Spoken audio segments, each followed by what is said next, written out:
Hey everyone, how are you all doing? Today I'm going to be taking a look at the Marvel Legends X-Men 97 Nightcrawler, and I am so excited to have this figure. I have the original one, and I absolutely love that figure, so let's just real quick get them together on screen here so you guys can see the comparison. But I love the original Nightcrawler, so this one had big shoes to fill, and I think it's filled them for the most part.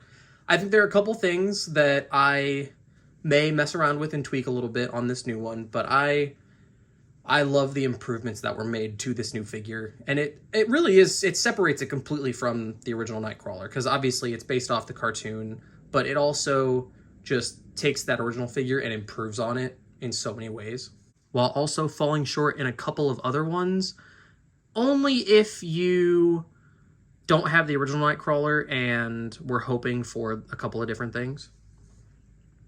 But based solely off the cartoon and what little knowledge we have of Nightcrawler in the series, you know, the new one, X-Men 97, all we know is that he's in it. We don't know anything else beyond that. Without further ado, let's get into what he comes with. So as you can see on him right now, he has a pair of fists, and then he has this beautiful head sculpt. I really enjoy this. I definitely want to hit it with a matte wash, because you can see right here, it's super shiny when you get it in the light.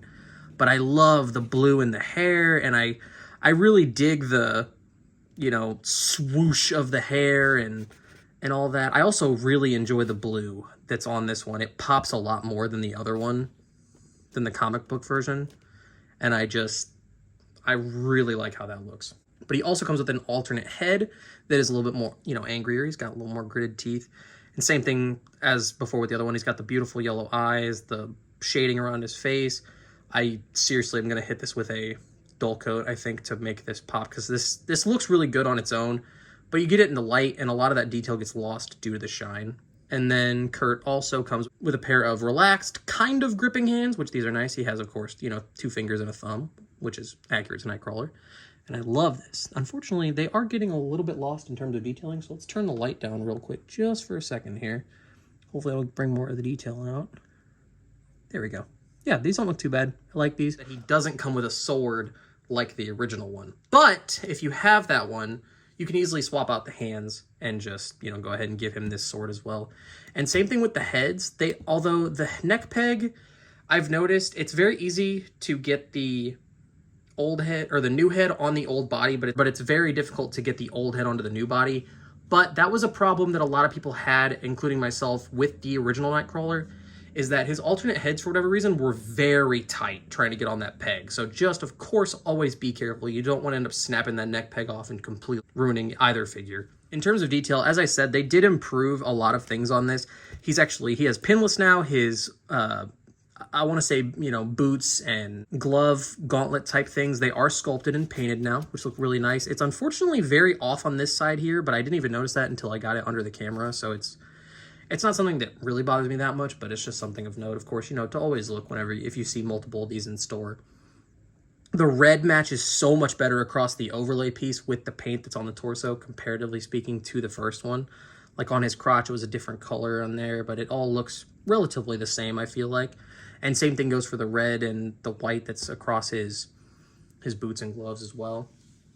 The only thing, other than like being able to switch out the hands if you wanted to with the original, same thing with the head. Oh yeah, the paint is not the same when it comes to the heads and the tails and that. Like, it's much of a deeper blue, in person at least. On camera, it's not too much of a difference. I don't think that it's something you really would have to worry about. But I definitely think I'm going to switch out the feet, because on the original one, let's see if we can get this to focus here. On the original one, it's a lot harder of a plastic, so they don't bend really that much. Like, if you obviously put enough force on there, it's fine. But we've been seeing this a lot lately when it comes to Hasbro. They've been, I don't know if it's like cheaping out on the plastic or whatever, but it's been very pliable, the ABS that they've been using. So his feet on this new one, they're very, very squishy. Like, they're not the greatest in terms of, like, they hold him up no problem, but they're just, I feel like if it gets warm outside and it makes, you know, hot inside your collection space and all that, he could fall over. So, especially if you have him in an action pose. So just always, you know, keep that in mind. And then as for articulation, his head can go up all the way, which is really nice, down all the way as well. He doesn't have very much tilt, which I wish that he had maybe the ball peg thing instead of the joint, because I feel like you could get him into a lot more Bamf action teleporting poses, and I'd like that obviously a lot more. He has his shoulder joints that can go up that far, can rotate all the way around, but this unfortunately is pliable, but it's not super pliable to the point where you can, mess with it too terribly much. So as you go up, it is going to go out. He has butterfly joint, which is not too terrible. He has bicep swivel, double jointed elbows that go up. Oof, it's very stiff on this one, but can go up all the way, no problem. And as I said earlier, his legs and arms are pinless, which is really cool. His torso can go that far forward, not bad. All the way back, which is really good. He's got waist swivel. His tail can rotate all the way around. Unfortunately, no bendy wire or anything, but his legs can go out that far, which is really good. Can go that far forward and that far back. He has thigh swivel, double jointed knees, no boot swivel or anything, but his feet can go back that far, up that far, and of course, ankle pivot. And now onto some size comparisons. Here he is next to the original comic book Nightcrawler, which they stand relatively shoulder to shoulder, but this one's from 97 is just a little bit taller, and I think it's because his legs can stand a little bit closer together since they're not the Pizza Spidey legs, and his head obviously is a little bit bigger and a little bit taller, so those things make him just a hair bigger than the old one. So that's something of note if you would like your Nightcrawler to be a little bit smaller. And then, of course, here he is next to the X-Men 97 Wolverine, and I love the look of these two together. I think they look really good. And then as for his fellow Wavemates, here he is next to Magneto and then Cyclops. And I really like this. I like that he's shorter than both of them. I feel like that's accurate. Because as far as I know, Nightcrawler is typically a shorter guy, or at the very least, he's shorter than Scott and Magneto, which I think they're typically over 6 feet.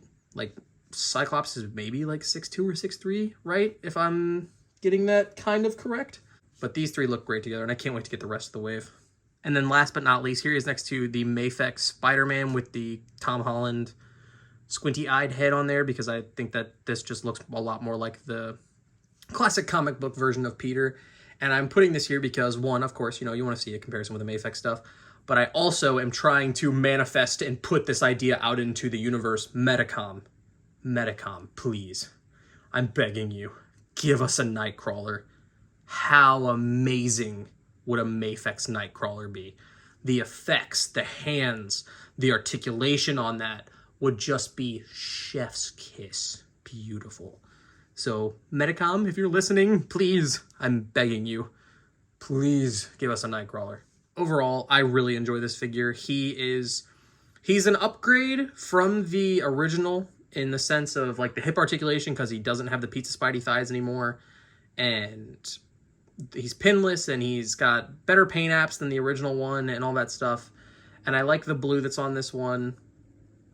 I still love the original one, and I may switch out the feed if I decide that this one wants to be my main display Nightcrawler, but I don't know. I think they both have a spot in the collection because, obviously you can have it's, your collection. You can do whatever you want with it. But for mine, I might honestly have a X-Men 97 display and a comic book display. I was going to kind of like meld them together, but we'll see. Maybe I'll have one, bamfing across the shelf or something.